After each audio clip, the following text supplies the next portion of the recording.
How long could you go without talking? Without any verbal communication at all? 1 hour? 2? A day? A week? A month? How about 365 days of complete silence? That's exactly what James Aspey did, and he did it for the animals.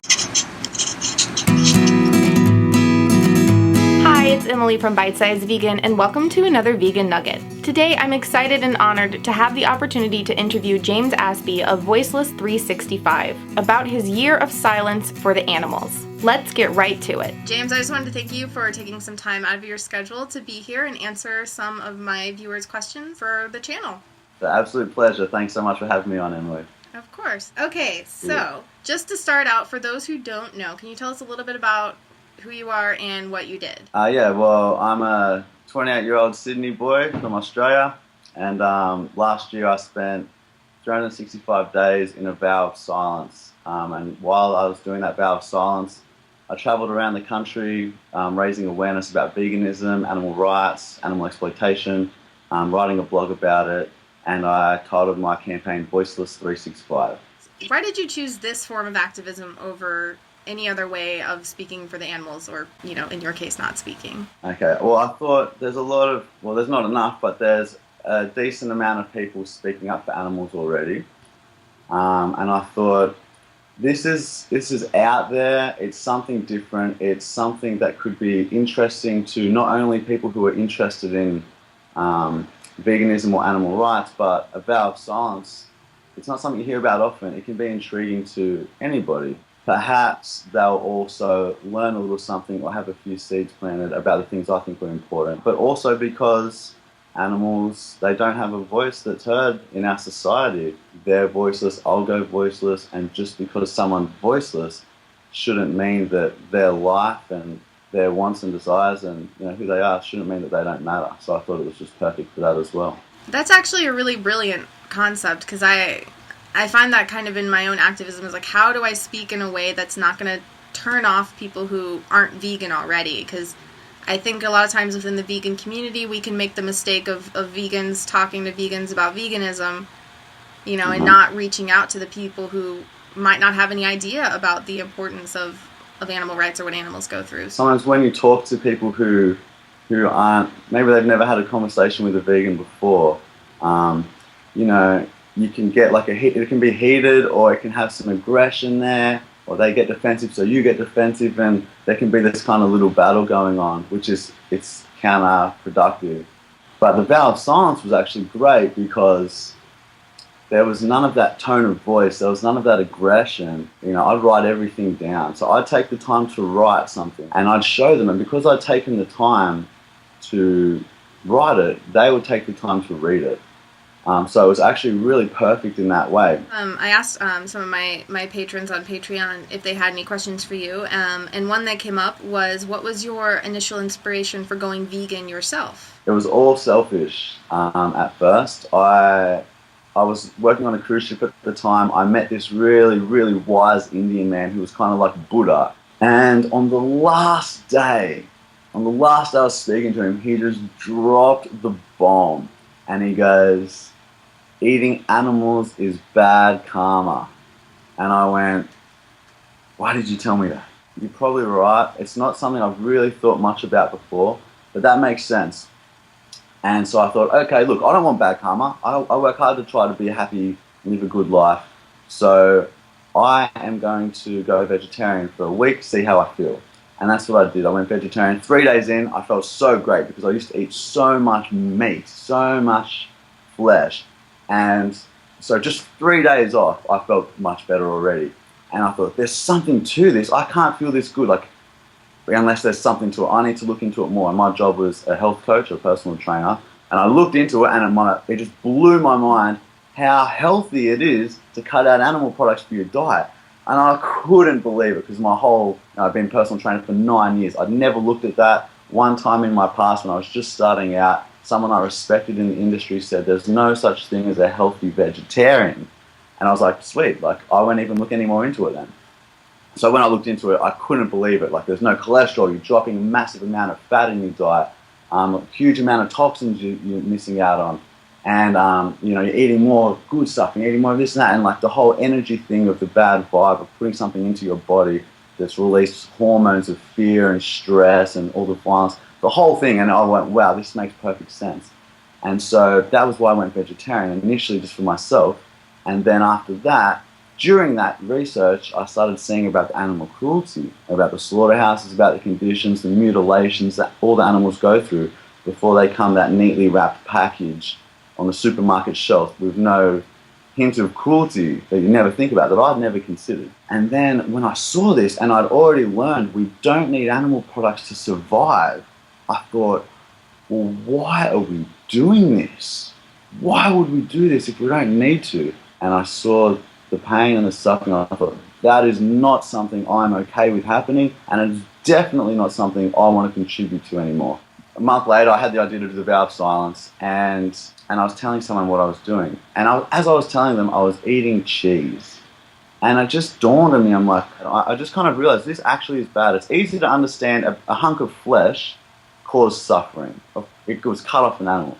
But cheese, milk, I couldn't really grasp that until this moment. And then it just clicked, and I'm like, this is just as bad, if not worse, now that I've learned more. There could be even more cruelty in milk and cheese than there is in the same amount of flesh. So I went, well, this doesn't make any sense to just be vegetarian. It's not enough. I'm against animal cruelty. I'm against this suffering. I think it's all wrong. I'm going to need to go vegan. And I was like, oh my God, I'm going to go vegan. Like, everyone's going to think I'm nuts.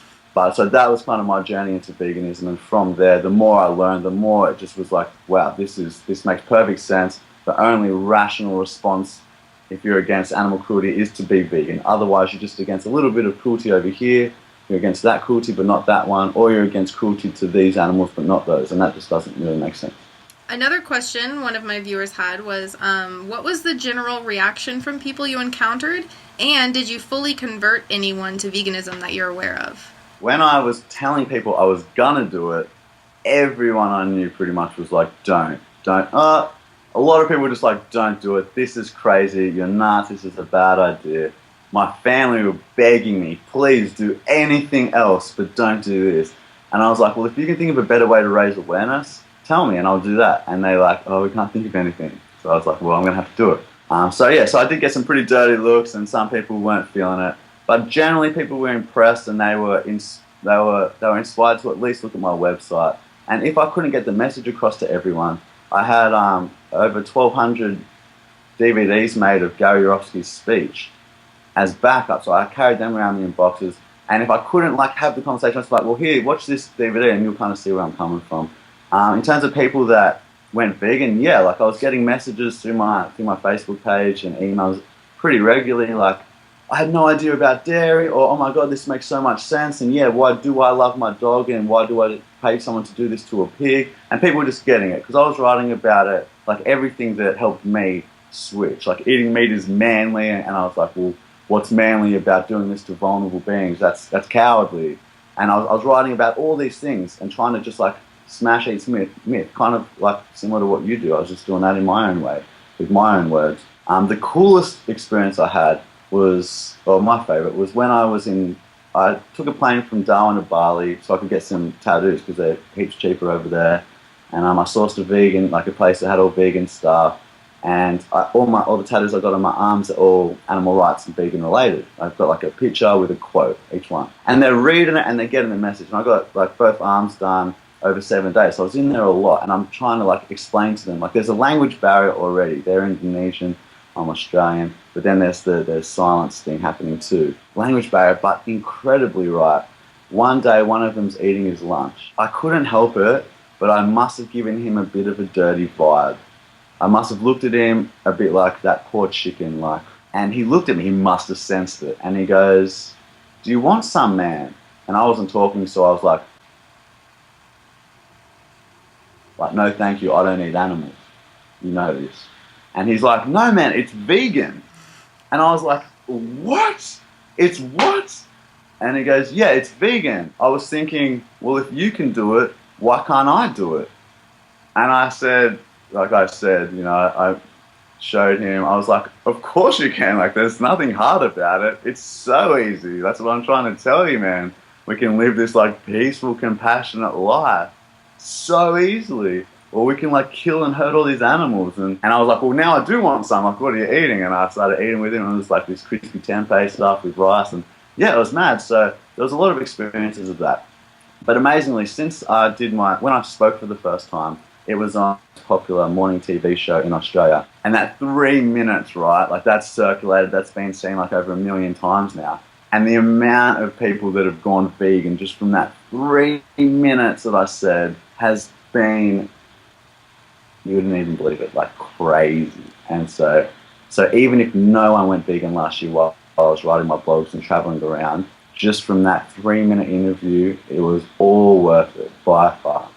What is next for you? You know, now that you've done this year of silence, like where do you see your activism going from here? Last year, without my voice, it was great. I think I was definitely more used to the cause without my voice for that year.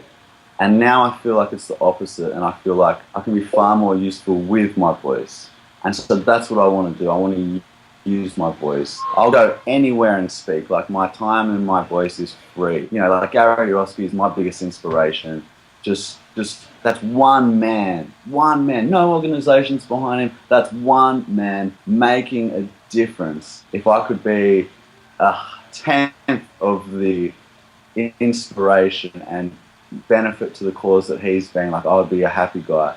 And just so people know, where should they go to find you? My Facebook page is Voiceless365. My website's Voiceless365.com. You can email me, Voiceless365@hotmail.com. So any of those places would be great. And yeah, that's it pretty much. And just so everyone knows, links to all of the different places you can find James will be in the video description below. He also did an interview of me that will also be in the video description below and at the end of this video, so you can hop on over to his channel and see him interview me. Final question. Are you tired of being interviewed by this point? Video interview I love, because I get to talk, which I haven't done for so long, and I just love it. I'm like, oh, I can talk, and this is a good opportunity and excuse to talk. I love the videos, but it's when people ask me, can you answer all these questions, and they write them in an email, and I'm like, oh man, I've been writing blogs all year and not using my voice. Like, you know, I'm a bit tired of them. I've kind of like put them aside and just wait for the ones that are Skype or video. I'm not tired of it though, no, because it just is another way to spread the message and to get it out there, to normalize veganism that more, by people hearing the word here and there a little bit more. That's where I'm happy to spend my time. So no, I'm not sick of it. Bring it on. Well, thank you so much for your time. I really appreciate you taking more of your time to come and be on the channel. So thank you so much. It's a real privilege for me to be interviewed by you, Emily. It's a real pleasure. So yeah, you're welcome, and thank you also. I hope you enjoyed hearing from James of Voiceless365.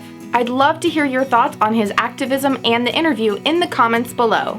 If you enjoyed the video, give it a big thumbs up and share it around to spread the message. Both which you can do without talking. If you're new here, do a vegan a favor and hit that big red subscribe button down there for more awesome vegan content every Monday, Wednesday, and some Fridays. I would love to have you as a subscriber. And if you want to help support Bite Size Vegan and keep the education coming, join us in the Nugget Army on Patreon by clicking that logo there or the support link in the video description below. Where should they go to find you? Well, my address? No. No, I'm joking. Well, if you want to offer that up, you know, you might have a whole gang of people coming to see you. Hello, how are you? Why she got big eyes? Oh, listen to her. Listen to her.